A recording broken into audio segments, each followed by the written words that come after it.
This is K-12 Tech Talk. K-12 Tech Talk.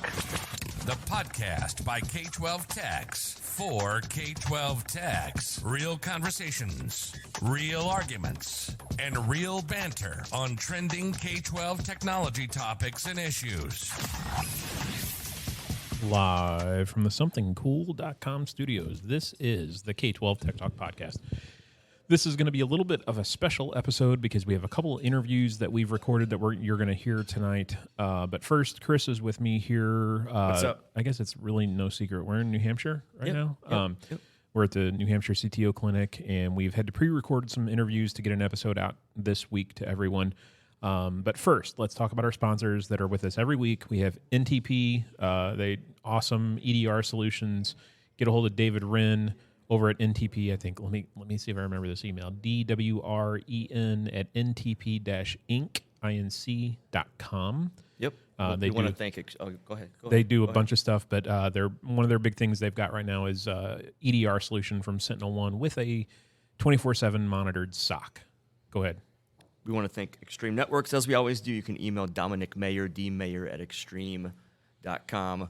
If you're looking for switches, for wireless, for whatever, check out Extreme Networks. And then Fortinet, a proud sponsor of the K-12 Tech Talk podcast.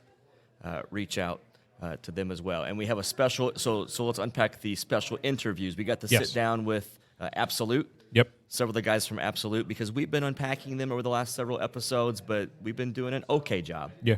So we had the experts come on to unpack them. About what they really do. Yes. So the best way to explain it is LoJack for laptops, right? So they, if you've got they'll monitor several devices, but if you've got a Windows laptop, they've got a client that gets installed and goes straight into the BIOS.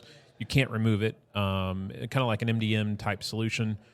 So they'll explain that in their interview and kind of their company history. They used to be a different name, CompuTrace. I just remembered that. And I used to use CompuTrace, 15 years ago at a different company I worked for. So it was kind of cool connecting those dots together and seeing their history as a company. The other interview that we're going to have during this episode is a really cool interview with, Andrew and George. Yeah, Andrew wasn't the tech director there, but he was I guess he was one of the instructors for this program. So tell us what that's about. Yeah, so we got to meet Andrew and George. In particular, Andrew, Eric, the intern, hung out when we were at the COSIN conference to learn about. This is a high school that has a great cybersecurity program. So Josh and we talk about our student techs that fix Chromebook screens, fix Chromebook parts. This school took that way next level, and they're into cybersecurity. Yeah, they have I got the vibe, almost an entire high school. He said they had 250 kids in the program, which is astonishing to me. But what they do is they focus in these different tracks in cybersecurity. And if the kids want to, they end up coming out with certificates in different programs like Network Plus, A Plus. George was he just passed Security Plus this week. Yeah, shout out to George. You're gonna hear from him, but George, you're gonna listen to this. Congratulations on that. That's a big deal. And I think you're gonna be blown away with some of the stuff that George says he's doing. He's more or less working as a cyber guy for a company near their school and doing some red team stuff, doing some training. It's funny because he was talking about how his dad is in IT and they were on a road trip as a family vacation or something. And his dad's on a conference call. George is on a conference call, and George is a senior in high school, and he's on a conference call with a international company about a cyber IT problem. So, this kid's in high school, and he's doing that because of the cyber program that the Lakota schools in Ohio has. So it was a pretty impressive interview, and I think George is going places. These kids coming out of this high school, they've got a foundation, and they are super, super marketable kids. Listen to that, because I think that challenged us with we absolutely. think we have kick butt, and we do have kick butt kids in our student tech programs, but there's some other stuff that we could do with our high school kids for sure. Yeah, absolutely. We're looking at adding A plus to our program. So give it a listen, and we'll be back regularly scheduled, I guess, in 2 weeks, because next week you're going to hear some interviews that we've done here at New Hampshire, and that'll be next week's episode. So we appreciate you listening. Stay tuned. Thanks. All right, so we've drug in Eric the intern again. What's up, Eric? Well, And you brought some friends along with you that you also drug in from somewhere. I don't know how you convinced these guys to hang out with us for a few minutes, but you pulled it off. Yeah, this is Coastin keeps on giving. Just kept dragging people in, and we keep dragging them in now. So who we got today? All right, we've got Andrew and George, and they're going to talk to us a little bit about the cybersecurity program they have going for students in their school. And I'll let you guys introduce yourselves. Where are you from? What are your names? What do you like to do? Yeah, so my name is George. I'm from Cincinnati, Ohio. It's easy to say my passion is in cybersecurity, but I'm a passion outside. I like baseball a lot. Played sports all my life, but definitely had a huge interest in computers from an early age, to be honest. So yeah, just computers and baseball, really. What grade? The senior in high school, and I'm going to be going to University of Cincinnati for cybersecurity next year. In what high school? Awesome. Lakota East High School. There we go. Yeah. My name's Andrew. I'm the director of secondary curriculum here at Lakota Schools. And so I oversee all of our programming grades 7 through 12. And I've had an interest in technology my whole life, but actually was a social studies teacher for a number of years before getting into the curriculum world, and have just had the pleasure of working with Lakota Schools to help build a cyber program. We're about our 4th year of the cyber program, about 240 students. And, George is a really great example of the students that we have in our school district. So just excited to talk to you guys about that. So you have 240 kids in your cyber program? Yeah. Holy cow. That's 2 high school. We're a 2 high school district, and our cyber program essentially spans grades 10 through 12, and cyber 1, cyber 2, cyber 3, and we have 240 students in the program. So it's amazing. Define that program. Define what that is. Sure. I'll give a kind of high level, and then I'll let George kind of fill in with what that's like from a student experience. We started out with industry partners who are like, hey, you guys should really build a cyber program. And we're like, okay, let's do it. And from the very beginning, we had a cyber advisory board because we knew we needed the industry support guidance to spin this up and to do it the right way. In education, and we kind of have a specific approach, and business can sometimes have a different approach. And we thought it was best to put our minds together to do it. So one of the advice that they gave at the very beginning is they said, try to keep these courses with kind of vague names because the industry changes a lot. So instead of having, like 15 different discrete courses, just do the 3 courses, align them with industry certifications and what standards and stuff are out there. And then we'll provide, the industry partners said they would provide a lot of support, and that's essentially what we did. So Cyber 1 is sophomores, generally speaking. Cyber 2 is, juniors. Then Cyber 3 is a capstone course, mostly for seniors. For the most part, the curriculum is generally aligned to Security Plus, with a bunch of offshoots and areas for students to explore some of their own interests and things like that. George, anything from your kind of perspective? Yeah, so for like Cyber 1, really, cybersecurity is kind of a really hard thing to grasp. So it's almost Cyber 1's like a basics, right, of running a Kali Linux machine and doing all sorts of stuff like that, of learning the basics. And then Cyber 2, you're really jumping into Security Plus and studying for that. And like you said, the capstone project. So for my capstone project, right, I got Certified Ethical Hacker Pro certification, and then I am taking Security Plus. I've already taken it once, got close to it. I'm taking it this weekend. So it's really just do your own learning, and however much you put in, you get out. So it's been a program that's really fit around me too. So yeah. From a curriculum standpoint, you've got Cyber 1, 2, and 3. They're also taking their core classes, right? Like English, math. So are you guys, from a curricular standpoint, are you adjusting what math classes they take, or any other adjustments like that? Not really. Our students span quite, a wide range. And one of the things that we tried to have done in the program, and I don't think I have to tell you or the listeners this, but I'll say it anyway, is that, cyber is almost as broad as tech. And you can maybe even argue it's broader because you could get into policy and, geopolitics in the world of cyber. So we don't have any sort of other courses that are mapped to it or expectations. And, we want to be able to provide students who are really not tech focused, but maybe are into social studies or maybe want to go into some sort of government work or public administration or political science work to also learn enough about cybersecurity, that would be a value add to them also. And I mean, for me too, it's like I had a lot of interest in social studies, but I took a lot of computer classes, and I didn't like coding. But I mean, I like the fundamentals of building a computer, but I don't like coding as much as some of the stuff that cybersecurity gives me. So that was one thing that really attracted me my sophomore year, was saying like, I can sign up for this class, this computer class. I don't have to do any coding, but I'll learn the basics and ins and out of computer, which was huge. I actually think we have a lot of students who are into tech but don't like coding, or learn they didn't like coding. That's kind of been an interesting one for us. So these are all credited classes, right? Like you're getting a grade, not a pass fail. Yeah. And I mean, the one thing I'd say too is we get college credit for some of the classes. Like for the Cyber 2 class is a CC class at a local community college. Awesome. So I'll have that course taken off of my college, and then the class I took Cyber 3 for Certified Ethical Hacker Pro, I get that also off my college. So you get college credit too. And so then those are taught by our teacher. Our teacher got dual credit adjunct status, and then teaches the course in-house to our kids. Kids get dual credit. That's something that blew me away, Andrew, when you were talking about that at COSIN, because I think that's one of the struggles that a lot of our schools have, and it was one of the first questions I had when I walked into your session. Where the heck am I going to find people to teach this? So who did you find to teach your classes, and how are they doing? Well, our opinion was that, I'll take one step back. Cybersecurity doesn't have the most typical educational pathway for the people who are practitioners in it, right? Only recently did colleges even have programs, like only the past 4 or 5 years. There really aren't many, high school programs, so there are definitely some around the country. So a lot of people who are in the cybersecurity took alternative paths. So we also knew that, we weren't going to be able to pay cybersecurity wages.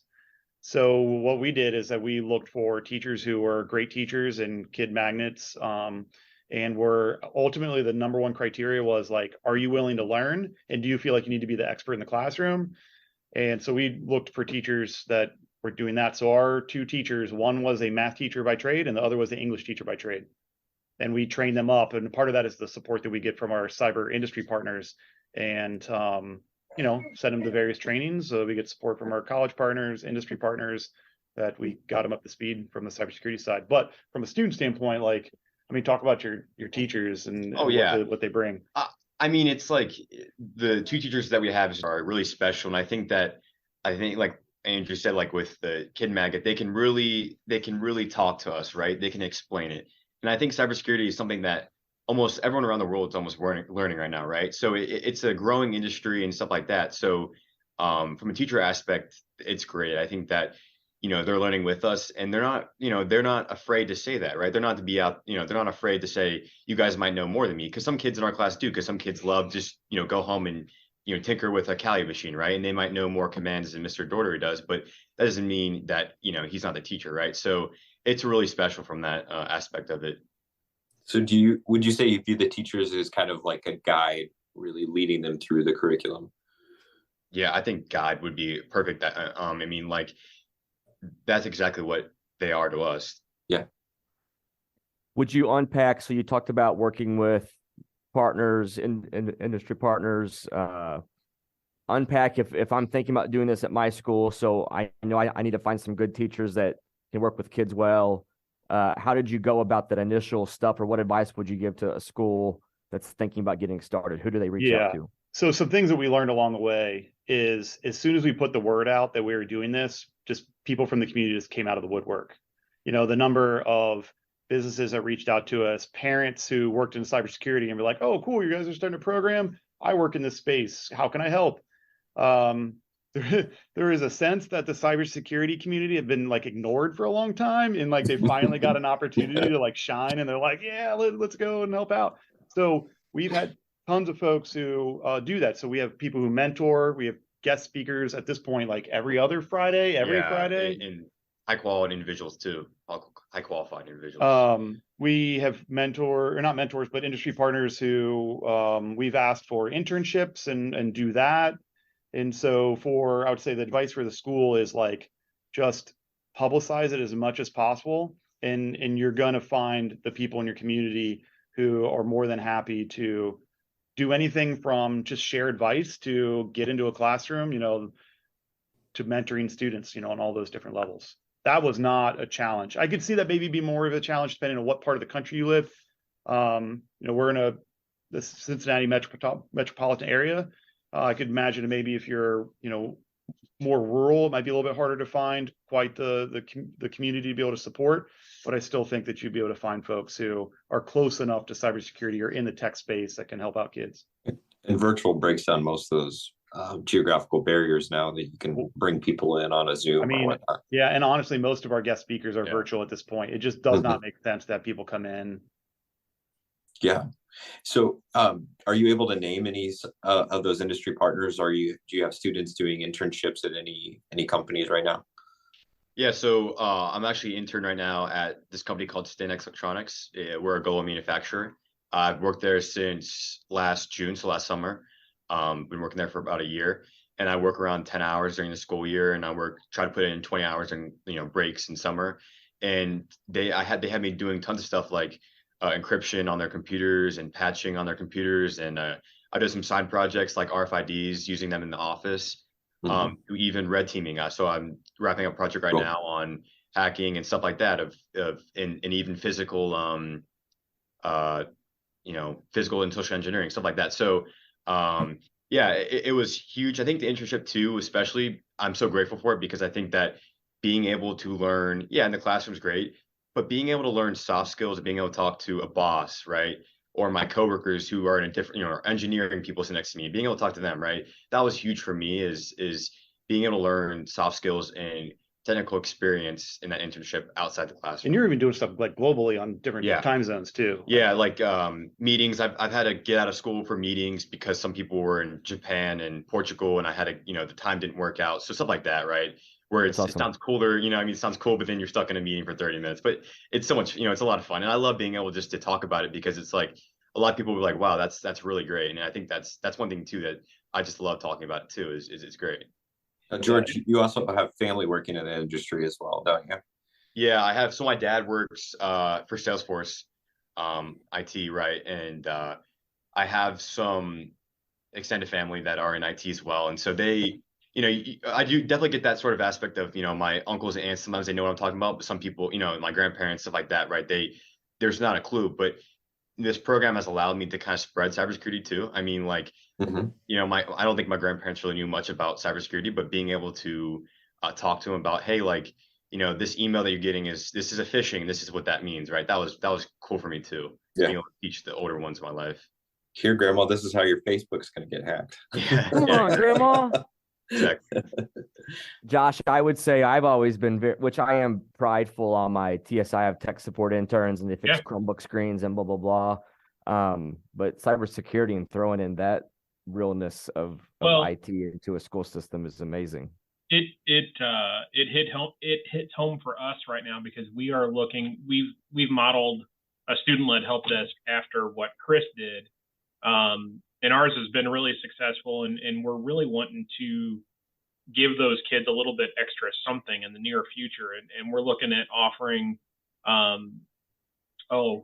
certification through test out for whoever wants to do it. Like we currently have like 25 kids in that program. We don't think all 25 will do it, but if we get 3 or 5 kids that do it, and we're able to give that class as a credit then instead of a pass-fail class, and it qualifies for some higher state reporting scores because of the college and career readiness, it's an IRC industry recognized certification. That's something that we're looking into. So this is fantastic that you're doing this. I'll say, George, that one of the things that will get you hired more often than not, it's one thing to have certifications behind your name, and you can prove that you know what you're doing with technology. But having those soft skills and being able to have a conversation with someone and take the content that you're trying to get across to that person and be able to refine your delivery so that anybody in the room can understand it at multiple levels, that skill in itself will get you hired more times than it will. That is very, very rare in the IT field. I think the guys, Chris and Eric, they all have that. Those two guys, I consider myself to have that skill as well. It's one of the reasons we're in the positions that we're in. So if you refine that skill and you keep using that, it will take you far, just that skill alone. But by all means, keep going for those certifications. Yeah. I wanted to kind of highlight some of the certifications. George, you said you got the CEH. Yeah, CEH. Well, no, not the CEH. The Test out. Yeah. Test out does. Okay. Okay, bro. Yeah. Yep. And then, like I said, Security Plus. A couple kids in my class have gotten that, and then I've taken that once. I'm taking it again this week, and then we've had kids get A plus. I know. Okay, last year. And we got Azure. And then there's a kid in my class taking AWS before summer begins. So just there's a lot of different certifications out there too. And we don't require our kids to get them. We definitely highly encourage them. And then we support them if that's a decision that they want to make. And so that Cyber 3 course really allows for that because it's a capstone. So if a student says, you know what, I'm just not interested in Security Plus, but I really want to do Azure or whatever, then we help provide the resources for them to get that on top of explore other topics that are part of the curriculum and whatever else. Has the district been pretty willing to pay for some of those certifications? Because I know no, not because the district's not willing. It's the district by our choice refuses because that's what our industry partners are for. Oh, so from a industry partner perspective, that's a pretty easy ask to say, hey, there's going to be an 18-year-old that's about to go out into the world and have a Security Plus or Azure or Ethical Hacker Pro or whatever else. $200 here and $300 there is, I think, something they're more than happy to sign off on. It's very tangible for them, and from a give back perspective, it's that's been an easy one for us. That's perfect. And the fact that they are then taking our students as either interns or co-ops or employees, that's cheap. Right. Well, I think what's great about it, you've set up a model that fits the cybersecurity realm, but it also fits in the IT realm too, especially for smaller school districts. Everybody's got IT, even if they don't have a cybersecurity focus. But just the fact that you're reaching out to the community at large and finding those sponsorships and the support is really amazing, because that's what we're all about, is integrating with our communities and being good stewards of the resources we have. So I think that's awesome. Yeah. And I'll just go back to I didn't completely finish your question about our other partners. So started with Standex because I know that's who George interns with, but also US Bank, Fifth Third, Kroger, GE Aviation, ATC Technologies, which is a local company who's been incredibly supportive. I'm trying to think if there's anybody I'm missing, but those are the big ones. In Belcan, all those companies provide internships, mentors, or some sort of financial support, or a combination of all three. Mm-hmm. And I think during your session, you guys were just kind of telling some stories of your internships, and I was really captivated by those, just the things that you're getting to do. And it's often a challenge in our tech departments to bring in student interns because we have confidential data or whatever. It seems like it kind of throws up a barrier to being able to give admin access. Yeah. But I was impressed that you guys were even digging into like email compromise and those types of things within an institution like that. Yeah, I'll paraphrase and help me out here, but I know Colin was talking about for the internship that he works at, they had some sort of big incident and they pulled him into the war room, and he's a part of trying to figure it out. And we've had students who, I remember one of our students was doing where, like, when employees left, he was doing all of the making sure that they weren't taking sensitive information with them, which I was like, wow, that's pretty cool for 18-year-olds, given that level of responsibility, but hey, that's your choice. So, and I know, George, I always like your story about like being in the car trying to tell that one.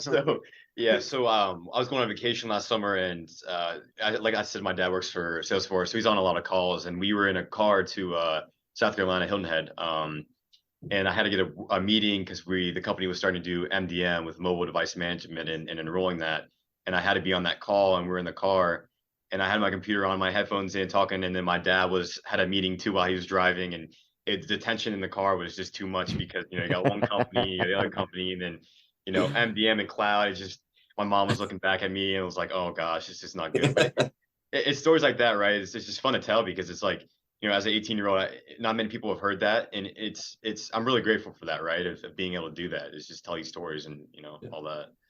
It's real. Yeah. That's awesome.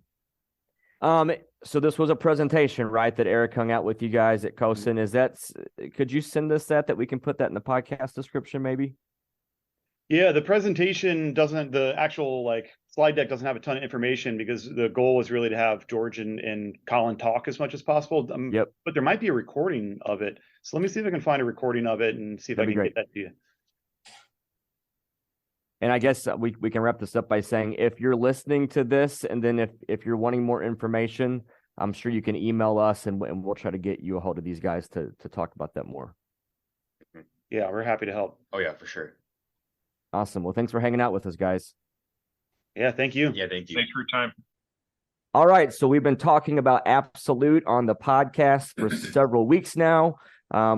I think we know that you do IT management, cybersecurity, compliance. You help out with the school's one-to-one program.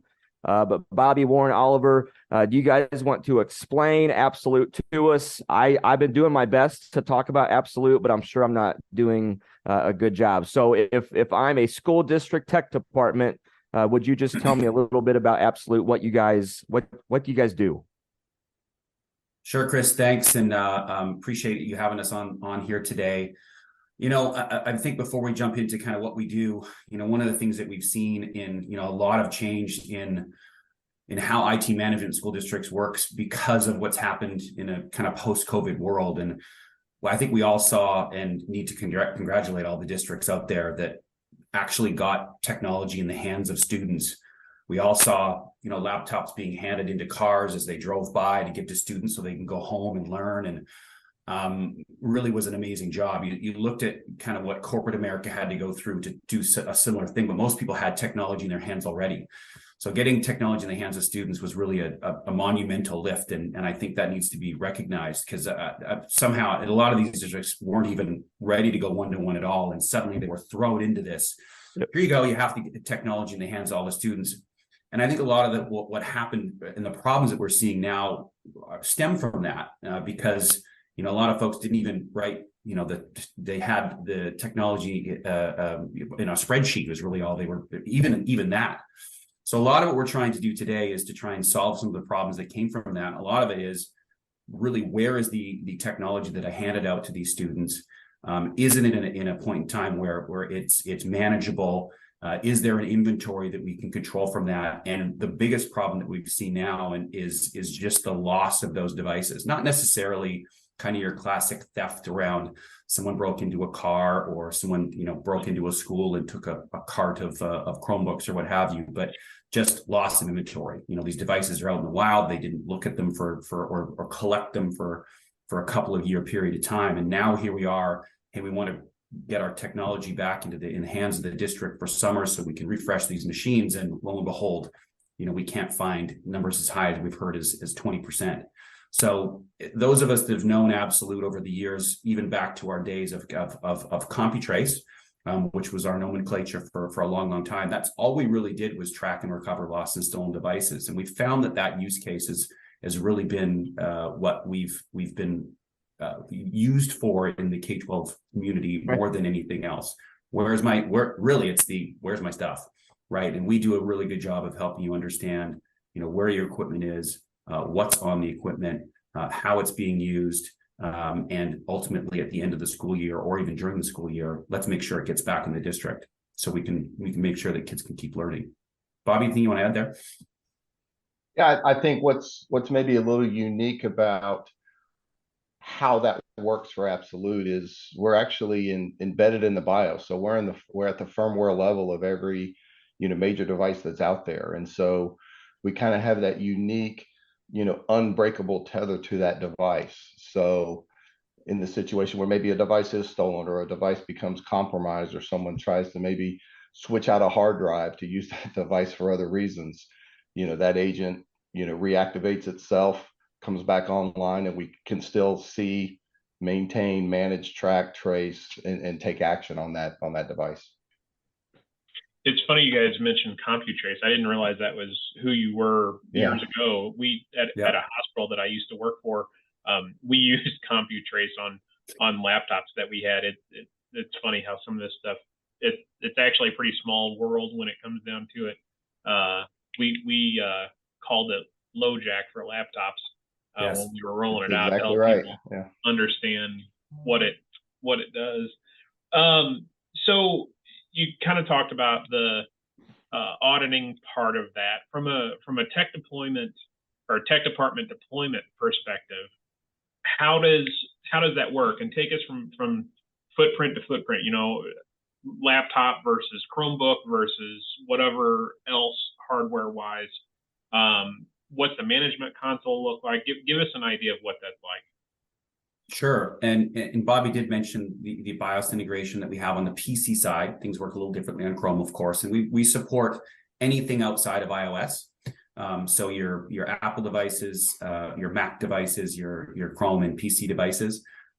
Implementation of the software is actually very easy. And if I'll start with the PC side of things, it can even be implemented at the factory of your PC OEM. So whatever device that your pack will be buying, because we're already in the BIOS of that device in a dormant state, it just takes a software load to activate that agent and install the agent onto the hard drive of the machine. And once that's installed, then that BIOS agent always looks after that software agent. So you can't remove the agent once it's been activated. So if it's not a factory load that you've done at that point, if you have an existing fleet of machines, it's just a simple MSI. You have to push out to your devices and activate that BIOS agent. Off you go. For Chrome, it's just an extension of the Google Management Console, and does a lot of, as we mentioned, a lot more deeper, data is pulled from the Google Management Console, along with, as we mentioned, some of the geolocation and device freeze and some of the things that are on from there.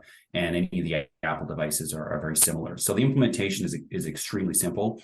This is a cloud-based solution, so all you need to do once it's been loaded is just access our customer center console. And once you're into the console, you can see all of your devices, where they're calling in from. And that call-in feature is really an important component to that, because once the agent is loaded on the device, all it does is multiple times a day, just connect back to the server and give data about the device. And once we have that connection from the machine, then we have a lot of different features and really solutions that we can provide from that, from, hey, let's recover the device if it's lost or stolen, let's freeze the machine, let's audit the device, let's track and recover, let's geolocate, let's push out scripts to really do anything at that point. So once we have connection from that machine, from that unbreakable tether, certainly from the BIOS side of things, you're good to go. All you need at that point is just access to the console and the ability to provide action to that device. You're muted, Josh. What a noob. Yeah, I think I've never done this before. Yeah, let's make sure that makes the final edit there, Chris. Yeah. So give us some examples of schools that kind of like a use case, or a quick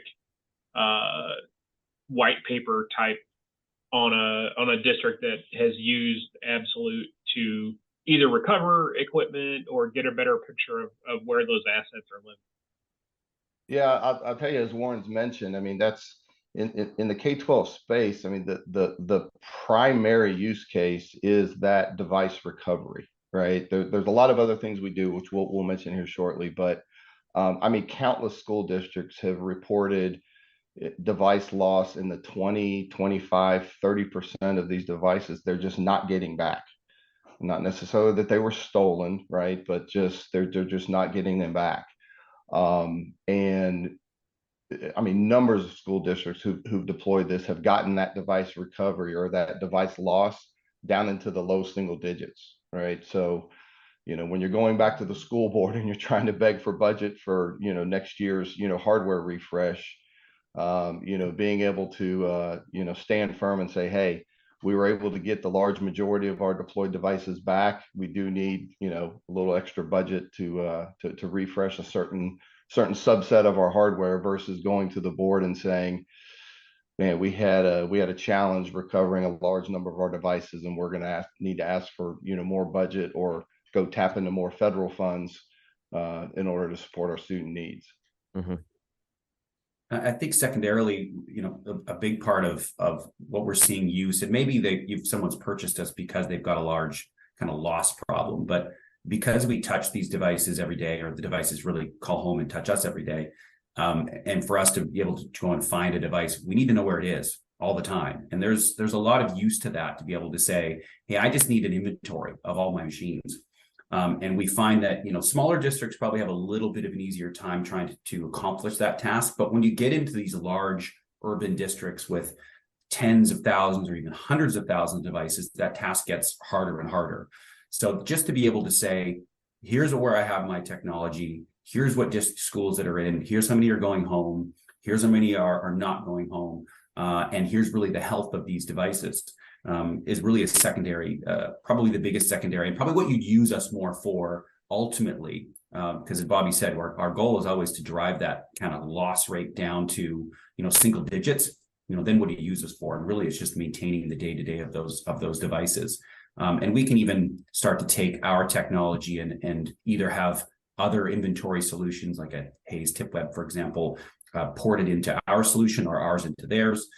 So there's a lot of things that we can do around just the inventory of those devices, and then really just maintaining control of them, and the data that's on them. And maybe student devices don't have the data that's as important, but maybe it's your admin or teacher machines that have FERPA regulated data, what have you, and you want to be able to freeze that machine or delete that data or remove that data should something happen with the machine. So really, those are, I think, would be the three main components: is the loss of the device, the inventory of the device, and making sure that the data that's housed on there is not compromised. And Josh, that you mentioned, use cases. There's we've had a number of districts here recently that are leveraging our technology for those very things that Warren just detailed. But we've actually had some districts have some success with identifying and finding lost students. Right? Certainly not something that the technology was designed for, nor are we necessarily touting that. But if you think about a student gets reported as being lost or missing, the IT team is notified. They activate and accurately search out where that student's device may be. Most of the time, students are carrying their phone and their device with them, right? Their Chromebook maybe. And I've had 3 school districts here over this past year that have reported back to us that, hey, they were notified of a missing student, and thankfully all 3 situations the student was found. In one situation, they went to their grandparents' home after school as opposed to their parents' home, and no one knew that that's where they were supposed to be. One student got on the wrong bus. One student was a troubled student and was missing for some time, but they were able to track that student down and get that student taken care of. So kind of a unique application, leveraging, identifying that technology to ultimately maybe find that missing student or troubled student. If I could add, one more thing, and I think one of the things that most districts are worried about right now is some sort of a ransomware situation, and having a device that gets back into the district with something on it. And at the top, Bobby mentioned our BIOS persistence, and we've always persisted ourselves to make sure that if something happens to our agent, we reinstall our agent.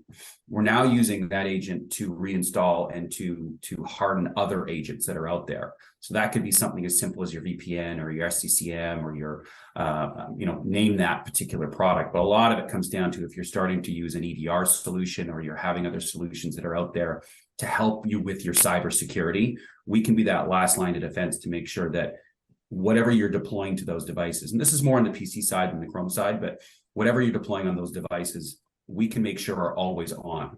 And we find that when there's human interaction with an agent, often that agent can be corrupted or removed.